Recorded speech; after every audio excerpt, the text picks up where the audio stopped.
बिस्मिल्लाहिर्रहमानिर्रहीम जी, मैं हूं ज़ुल्फ़िकार अली शाह और आप देख रहे हैं मरकला न्यूज़ टीवी चैनल। हस्बे रवायत सबसे पहले आपसे एक रिक्वेस्ट के जो नए देखने वाले दोस्त हैं वो हमारे चैनल को सब्सक्राइब कर दें और बेल आइकन के बटन को ज़रूर दबा दें ताकि आने वाली जो वीडियोज़ हैं वो बर वक्त आप तक पहुँच सकें। और अगर ये वीडियो हमारी आपको पसंद आए तो लाइक कर दें और शेयर कर दें दोस्तों के साथ ताकि उन तक भी हमारी वीडियोज़ पहुँच सकें। आज के जो हमारा व्यू लाग है उसका मौजू है, आप ये कह लें कि हाथी मेरा साथी। मियाँ साहब जब आए हैं पाकिस्तान वतन वापस आए हैं तो उसके बाद जनाब नवाज़ लीग के साथ जो इत्तेहादों की एक फ़िल्म चली थी कि वो भी इत्तेहादी बन रहा है, वो भी इत्तेहादी बन रहा है, वो भी इत्तेहादी बन रहा है, तो उसके बाद किसी ने कहा कि यार देख लें कोई रह तो नहीं गया पाकिस्तान के अंदर। ठीक है जी, तो इसके ऊपर बात करेंगे सबसे पहले कि क्यों कि अभी इलेक्शन की ज़ाहिर है शेड्यूल अनाउंस हो चुका, कागज़ात नामज़दगी दाखिल किए जा रहे हैं, फाइनल नाम आएंगे, तो गहमा गहमी जो है वो तो पूरे तरीके से इलेक्शन का माहौल बनता नज़र आ रहा है और वो ये शुरू हो चुकी है। तो नून लीग के साथ जिस शद्दोमत के साथ इत्तेहाद हो रहे थे और जनाब आनियाँ और जानियाँ जो थी वो एम.के. मुत्तहिदा की वफ्द की जो है वो आ रहे हैं लाहौर के अंदर, मुस्लिम लीग नवाज़ का वफ्द जो है वो कराची जा रहा है और फिर उसके बाद जनाब पीर बघाड़ा साहब से मिल रहा है जाके, फिर GDA के लोगों से मिल रहा है। तो वो जो एक बड़ी एक बनाई गई थी यानी कि जनाब हाइप की क्रिएट की गई थी, अब उसका रिवर्स जो है ना वो शुरू हो गया है। रिवर्स इस तरीके से कि मुत्तहिदा भी ने भी कहना शुरू कर दिया कि नहीं जी साड़ा तो कोई हमारा इत्तेहाद नहीं था, सीट एडजस्टमेंट की बात हो रही थी। अच्छा ये क्यों हो रहा है, किस वजह से हो रहा है, इसी पे जो है वो आज के व्लॉग में हम बात करेंगे। लेकिन सबसे पहले ये कि जब ये बात हुई कि जनाब आप तो सबसे ही इत्तेहाद कर रहे हैं, जितनी भी पार्टियां उनसे आप इत्तेहाद कर रहे हैं, तो आपका पंजाब के अंदर पाकिस्तान पीपल्स पार्टी की तो इतनी से नहीं है। ठीक है जी, और उसके बाद तहरीक इंसाफ जो है उसे आप मुकाबले पे आने नहीं दे रहे, उसको आप इलेक्शन में मौका नहीं दे रहे, तो नवाज़ लीग का इत्तेहाद होगा किससे? वही जो लाडले वाला एक ठप्पा है वो ज़ाहिर है नवाज़ लीग के ऊपर लग जाता है, तो इससे फिर एक गलत इंप्रेशन भी कायम होता है। तो उन्होंने कहा कि जी आप मुकाबला करेंगे किससे? तो उसके बाद नवाज़ लीग के दोस्तों ने कहा कि जी नहीं देखें, जो बड़ी जमातें होती हैं ना, जो जिनके जीतने का चांस होता है, बड़ा मेजॉरिटी उनके पास आएगी, तो छोटी जमातें जो हैं वो ज़ाहिर है उनके पास इत्तेहाद के लिए आती हैं ताकि आने वाली गवर्नमेंट के अंदर उनका जो है वो हिस्सा मिल सके। लेकिन हक़ाइक़ इसके भी बरखिलाफ़ थे, यानी पीर साहब बघाड़ा के पास ये खुद गए हैं नवाज़ लीग के दोस्त, GDA के पास खुद गए हैं ये, उसके बाद काफ़ लीग चौधरी शुजात साहब के पास आपको याद है कि मियाँ साहब मियाँ बरदरान खुद चल के गए हैं। इसी तरह जो मुत्तहिदा का वफ़द है उसमें भी सबसे पहले ये चल के गए हैं, ज़ाहिर है फिर वो भी आए हैं यहाँ पे। तो मौलाना फजलुर रहमान साहब के साथ भी यही मामला है।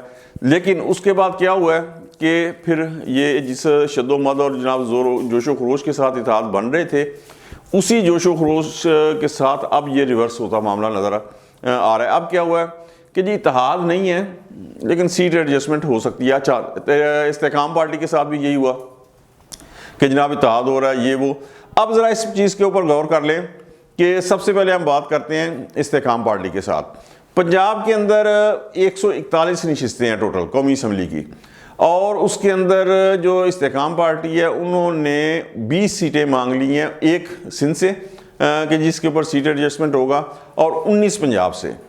ठीक है जी, अब 19 उन्होंने मांग ली हैं, 10 काफ लीग वालों ने मांग ली हैं, ये हो गई 29। अब आप ले दे के मैं एक राउंड फिगर के लिए कह रहा हूँ कि 16 जो सीटें हैं वो लगा लें कि आप पाकिस्तान पीपल्स पार्टी पंजाब से जीत लेगी। थोड़ी देर के लिए मान लें आप कि जीत लेगी, क्यों कि गिलानी फैमिली जो है 2008 के बाद हारती चली आ रही है।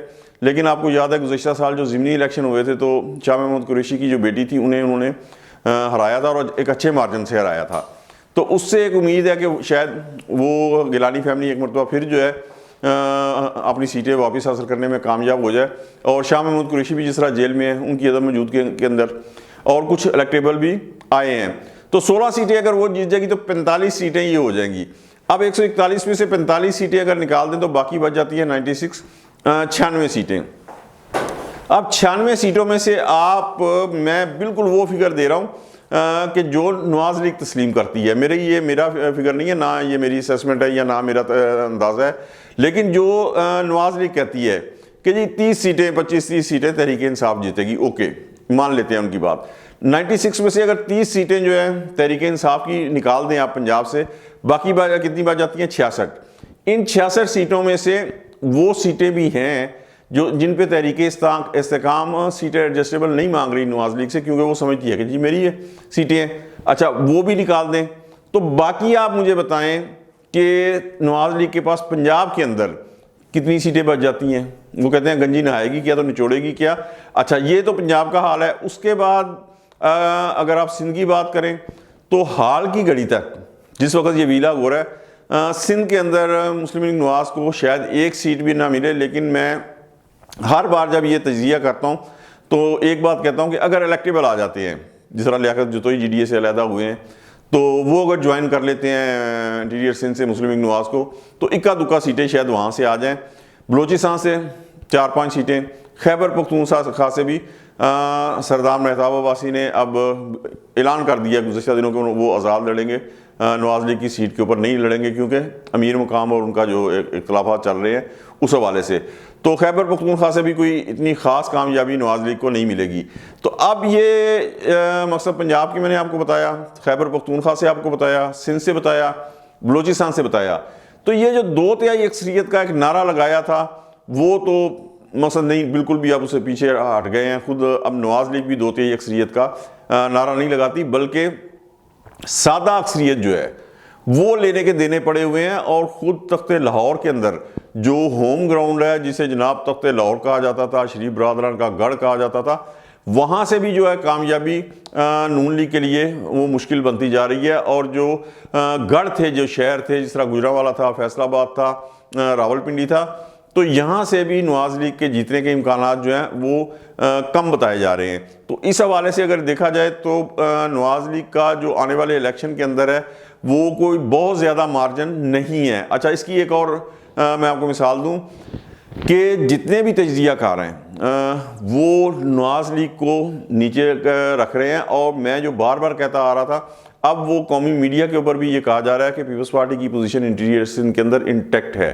ٹھیک ہے جی. اچھا یہ ساری جو سچویشن ہے اسے دیکھنے کے بعد یہ پتہ چلا کہ بات نہیں بن رہی, تو پھر اس کے بعد گزشتہ دنوں وہ کیا کہتے ہیں نا, ضیاء الحق والے جو ہتھ کنڈے ہیں نا, غلیظ ہتھ کنڈے میں جسے کہوں گا, کہ وہ شروع ہو گیا کہ ایک ٹی وی چینل کے اوپر, میں نام نہیں لیتا کیونکہ مرغلہ ٹی وی کی ہماری پالیسی نہیں ہے کہ نام لے کے بات کی جائے, ایک جو سابق پولیس افسر ہے جس کے اوپر ایک قتل کا الزام بھی تھا اور وہ پھر ضمانت پہ بھی رہے, انہیں ٹی وی کے اوپر لایا گیا اور انہوں نے جناب وہ پھر غلیظ الزامات جو تھے جس طریقے سے بی کے قتل کا اور اس کے بعد جناب لگانا شروع کر دیا. لیکن ظاہر ہے کہ اس جیسے ہتھ کنڈوں سے بات نہیں بنتی, کیونکہ اب وائبریٹ جو ایک انتہائی متحرک میڈیا کا دور ہے اس کے بعد ان ہتھ کنڈوں سے بات نہیں بنتی. تو سوال یہ ہے کہ 2018 کے اندر تحریک انصاف کے انتہائی مضبوط طاقتور سوشل میڈیا کی موجودگی اور محکمہ زراعت کی مکمل مدد اور جہانگیر ترین صاحب کے ہیلی کاپٹر کی آنیاں جانیوں سے لے کے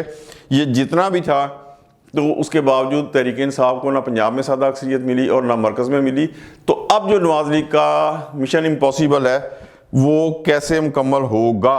اور آخر میں پھر وہی سوال کہ پنجاب میں پیپلز پارٹی کا ووٹ بینک ہے نہیں, تحریک انصاف سے بھی ایڈجسٹمنٹ, استحکام پارٹی سے بھی سیٹ ایڈجسٹمنٹ ہو گئی اور تحریک انصاف جو ہے میدان میں نہیں ہے, تو نون لیگ آخر مقابلہ کس سے کرے گی؟ یہ وہی بات ہے کہ گلیاں ہو جان سنیاں تو وچ مرزا یار نچے.